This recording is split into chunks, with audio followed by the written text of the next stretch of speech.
Kulong ang dalawang Pinay caregiver matapos umunong layasan ng kanilang employer kahit hindi pa tapos ang kanilang kontrata sa South Korea. Ang kinabibilangan nilang caregiver pilot program, pag-aaralan daw muna muli ng South Korea at ng Pilipinas. Saksi, si Marie Zumal. Tulad ng ibang overseas Filipino workers, pangarap ng registered midwife at caregiver na si Arlene na mag-abroad para sa mas magandang oportunidad. Ang bansang kanyang nais puntahan, ang dinarayo ng maraming Pinoy na South Korea. Malaki ang sahod doon. Tapos gusto ko rin makarating doon kasi sa naririnig ko, maganda daw ang South Korea. Pero ang pangarap niyang makapagtrabaho sa South Korea, posibleng maantala. Pinag-aaralan kasi muna ngayon ng Pilipinas at South Korea ang ipinatutupad na 6 na buwang pilot program para sa mga caregiver. Kasunod yan ang pagkakahuli sa 2 Pilipinong kasama sa 100 caregiver na una ipinadala sa South Korea. Ayon sa Department of Migrant Workers, iniwan ng 2 caregiver ang kanilang trabaho kahit nasa unang buwan pa lang ng kanilang kontrata. Nahihirapan sila dahil overwork sila. May nakita silang isang trabaho na isang nag-offer ng employment as a cleaner. So kaya doon sila nahuli, doon sa panibago nilang employer. Sa ngayon, nakapiit sa South Korean immigration sa Busan ang 2 habang patuloy ang pag-iimbestiga. Medyo nakaantala in the sense na we have to go through the process na iimbestigahan natin yung 2. In terms of timeline, hindi natin masasagot pa kasi hindi pa natin alam kung kailan matatapos yung kanilang investigation. Kapwa ay tinuturing naman daw ng Pilipinas at South Korea na isolated case ang nangyari sa 2 caregiver na naglayas. Sa ngayon patuloy na ina-assess ng DMW at Korean Ministry of Employment and Labor ang programa para matugunan ang mga issue at problemang lumabas sa unang bahagi ng kasunduan. Sabi ng DMW, bibigyan ng legal na tulong ang 2 nakulong na Pinoy. At kung ma-deport, bibigyan din sila ng pinansyal na tulong mula sa Action Fund ng DMW para sa mga distressed worker. Para sa GMA Integrated News, Mariz Umali ang inyo. Saksi. Suspendido ang alkalde ng Porac, Pampanga at 10 opisyal ng lokal na pamahalaan habang iniimbestigahan sila kaugnay sa pagbibigay ng permit sa iligal na pogo sa Porac, Pampanga. Dati nang itinanggi ng alkalde ng Porac na binibigyan ng special treatment ang pogo. Saksi, si Salima Refran. 6 na buwang preventive suspension ang pinataw ng Ombudsman kay Porac, Pampanga Mayor Jaime Capil at 10 pang opisyal ng lokal na pamahalaan ng Porac. Yan ay habang iniimbestigahan ang reklamong inihain ng DILG, bunsod ng umano'y gross neglect of duty, kaugnay sa operasyon ng Lucky South 99 Pogo sa Porac. Kung mapatutunayan, posible silang matanggal sa pwesto. Ayon sa dokumento mula sa Ombudsman, inireklamo si Capil dahil bigo umano ito bilang signatory ng mga business permit na imbestigahan ang irregularidad sa mga dokumento ng Lucky South 99. 3 magkakasunod na taon umano ay naprubahan ni Capil ang permit ng Pogo kahit kulang raw sa requirements.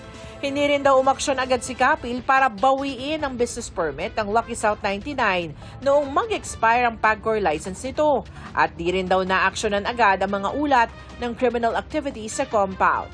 Sinisika pa namin makuha ang panig ng Porac LGU. Wala pang linaw kung sino ang itatalagang acting mayor. Dati nang tinanggi ni Capil ang mga alegasyon ng special treatment sa Lucky South 99.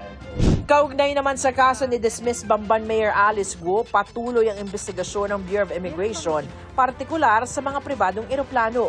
Kasunod ito nang lumutang sa Senado kahapon na hindi bangka, kundi eroplanong sinakyan ni Guo paalis sa Pilipinas. Ang ginagawa po natin is coordinating now with our counterparts there to get the manifest nung aircraft na yon na sinakyan niya. Tumataas po yung posibilidad na sa isang pribadong airstrip sila dumaan. Samantala, ingat naman ng mga otoridad sa mga sinasabi ni Mary Ann Maslog na iniharap sa pagdinig ng Senado sa iligal na pogo kahapon. Si Maslog ang isa sa mga kinasuhan kaugnay ng 24 million peso textbook scam noong 1998 at pinadeklarang patay na sa Sandigad Bayan ng kanyang abogado. Si Maslog na gumamit ng alias na Jessica Francisco ay asset umano ng pulisya na kinuha para tumulong sa pagpapasuko kay Guo bago ito naaresto sa Indonesia. Pero ang alegasyon ni Senador Ronald Bato de la Rosa, may nag-utos kay Maslog mula sa Malacanang na idawit siya at si dating Pangulong Duterte sa iligal na pogo. Too early to tell. Baka mamaya meron nga naman talaga siyang masasabi. Well, alam mo, kapag ang tao walang credibility, meron ka pa bang mapipiling paniniwalaan? Ngayon nakakagulo pa lamang siya sa investigation. She will never be a credible witness involved in a textbook scam, and she was trying to bribe officials in Malacanang in 1999. Ang PNP dinepensahan ang pakikipag-usap ng intelligence group chief sa isang taong may kaduda-duda umanong record. Wala naman po tayong pinipili kung saan nanggagaling ang information, but we have to vet and validate kung itong mga nakukuha nating information and even the source of information ay reliable at merong ikang semblance of truth dun sa mga sinasabi niya. There is no deal whatsoever with Ms. Maslog. Sinusubukan pa ng GMA Integrated News na makuha ang panig ni Maslog. Para sa GMA Integrated News, Salima Rafra ng inyong saksi.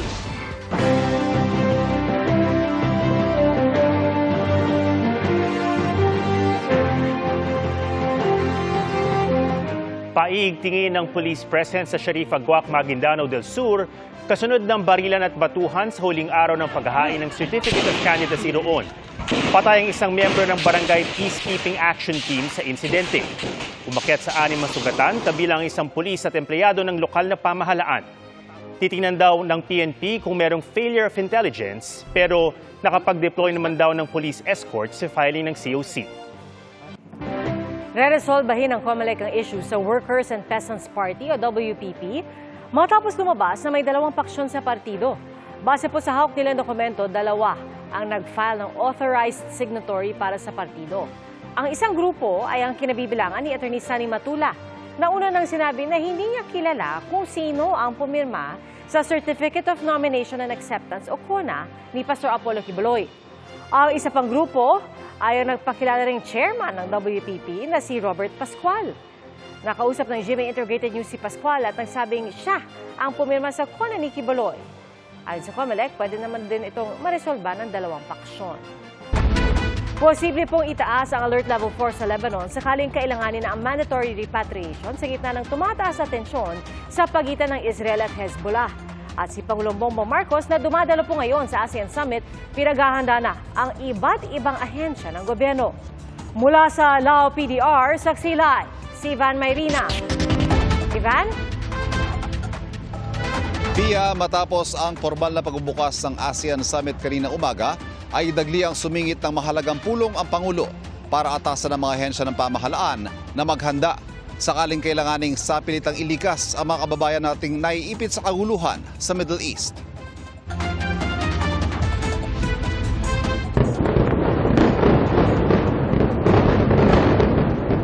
Sa gitna ng mahigit 1 taon ng tensyon sa pagitan ng Israel at Hezbollah sa Lebanon, mahigit 2,000 nang nasawi ayon sa gobyerno ng Lebanon.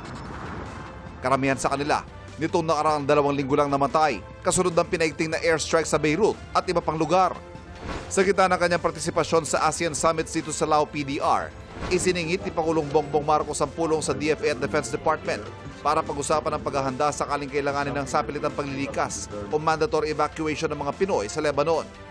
Ayon sa Defense Department, may hinihintay na diplomatic clearance para sa repatriation.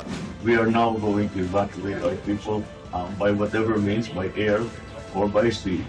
And let's make all the preparations so that malapit na lahat ng asset natin. Basta the embassy gives us the all clear and they say that our people can go, mailabas na agad natin so that hindi sila nag-aantay na matagal in the danger areas.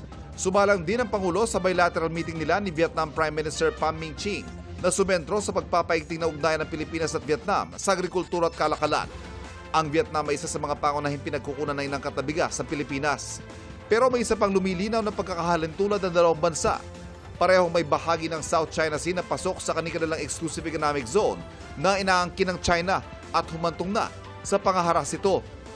May umiiral na kasunduan sa incident prevention sa pagitan ng Pilipinas at Vietnam. Isang mekanismo para iwasan ang paglala ng tensyon sa mga claimant countries. Pero sasapat kaya ang paisa-isang kasunduan sa mga kapitbahay ng Pilipinas sa ASEAN? Bagong upo pa lang sa pwesto, binigyan din na ni Pangulong Marcos ang kahalagahan ng iisang tinig ng ASEAN sa mga mahalagang isyu sa rehiyon, lalo na sa sigalot sa South China Sea.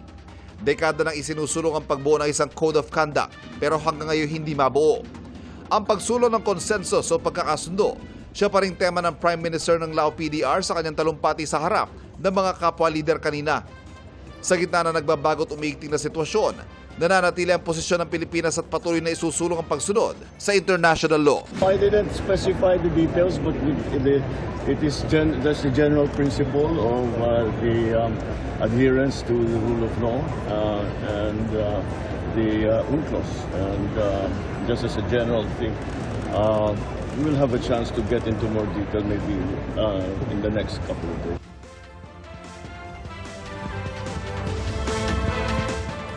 Samantala, Pia, keynote speaker ngayong gabi, si Pangulong Bongbong Marcos sa ginanap na ASEAN Business and Investment Summit. Ibinida niya sa kanyang talumpati ang mga ginagawa ng pamahalaan para gawin daw business-friendly ang bansa. At partikular niyang hinimok ang mga mamumuhunan na mag-invest sa green metal, battery manufacturing, data centers at agribusiness.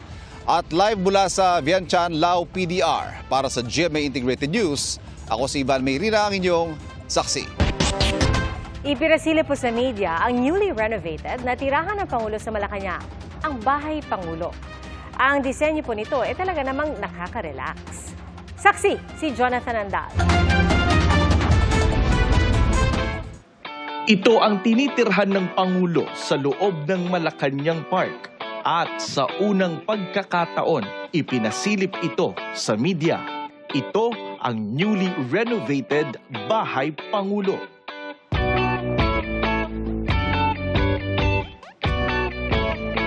Pagpasok pa lang sa gate ng compound, para ka nang nasa bakasyon. Yung feel dito parang nasa resort. Pero yun daw talaga yung intention nung dinisenyo itong presidential residence. Para daw pag-uwi ng Pangulo, galing trabaho, makakapag-relax siya ng maigi. Ang gusto lang ni First Lady, sabi niya, Conrad, I want you to make it feel like a resort. Sabi ko, anong architectural style? Sabi niya, parang Asian modern. May personal touch daw ni First Lady Liza Araneta Marcos ang disenyo ng bahay. Siya nga raw mismo ang namili ng mga furniture dito na karamihan ay nabili niya sa Pampanga.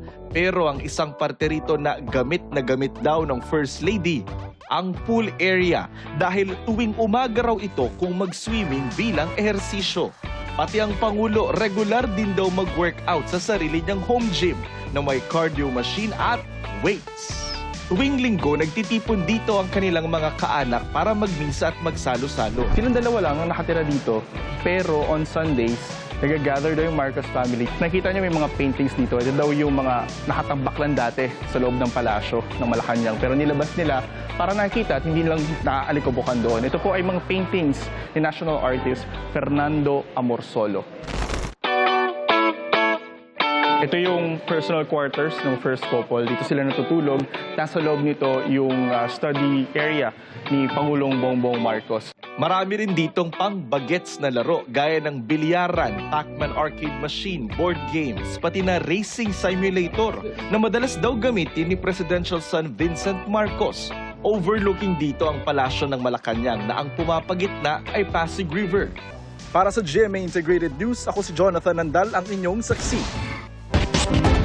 Malawakang tree planting activity ang isinagawa sa Mexico, Pampanga. Mahigit 300 seedlings ang itinanim. Nilahukan nito ng ilang government at non-government organizations at suportado ng ilang kinatawan ng Malaysian at Mexican Embassy. Pag-alala ito sa makasaysayang pagbalik ng mga galyon sa Acapulco, Mexico mula Maynila, dala ang ilang endemic crops o mga pananim na native sa ating bansa.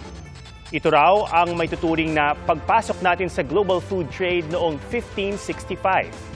Palala rin ito na tungkulin nating pangalagaan ang ating mundo at isang paraan dito ang pagtatanim.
Mga kapuso, sama-sama tayong maging saksi.